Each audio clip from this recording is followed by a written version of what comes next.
네, 이 4+1 협의체가 추진하는 공수처법 수정안 핵심만 짚어보겠습니다. 먼저 수사 대상입니다. 대통령과 국회의원, 판검사, 장차관, 시도지사, 장성급 장교, 또 경무관 이상 경찰 등 아주 많습니다.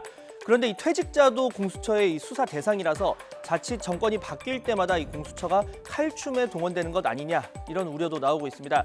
그래서 권은희안은 현직만 대상으로 했지만 채택이 되지 못했습니다. 퇴임 후 몇 년까지라는 단서 조항조차 없습니다.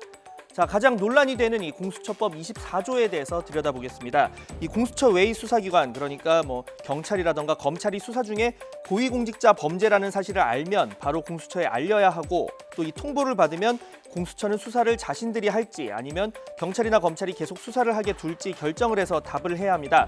대검찰청 이 통보 조항은 중대한 독소 조항이다, 이렇게 문제를 삼고 있는데, 이 정치권에서도 믿을 수 없는 게 지금 공수처인지 아니면 기존 수사기관인지에 따라서 정반대의 해석을 보이고 있습니다.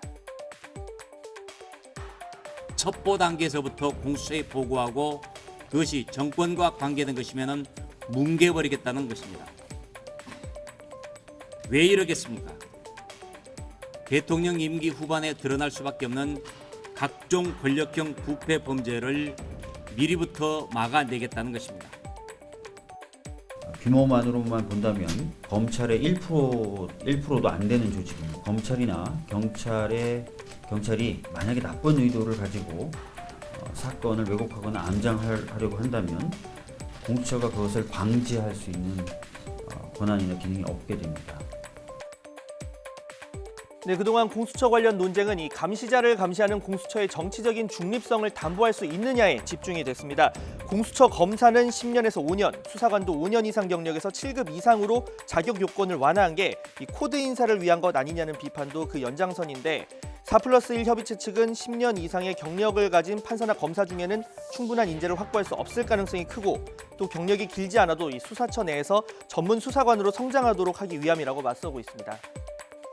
자, 물론 이 감시자의 감시자, 공수처를 누가 견제하고 감시하느냐, 이런 지적은 굉장히 중요합니다. 수사권과 기소권을 모두 가진 검찰에 대한 이 비판이 공수처에도 예외가 될 수 없기 때문인데, 그래서 검경과 이 협의체 등을 만들어서 상호 감시하는 방향 등을 고려를 해볼 수가 있습니다. 자, 대통령이 공수처장을 임명하기 때문에 이 수사의 중립성이 담보될 수 없다는 데 대해서도 여야의 입장이 엇갈리고 있습니다. 추천 후보 2명 가운데 1명을 대통령이 임명을 하지만 그 후보에 들려면 일단 추천위원 7명 가운데 6명이 동의를 해야 하고, 그중에 2명은 야당의 몫입니다. 따라서 야당이 동의하지 않으면 후보가 될 수 없고 중립성에 문제가 없다는 게 여당의 설명이고, 반면 한국당은 친여 성향의 야당이 있다며 야당목 위원이 2명이더라도 중립성을 확보하기는 어렵다고 주장하고 있습니다.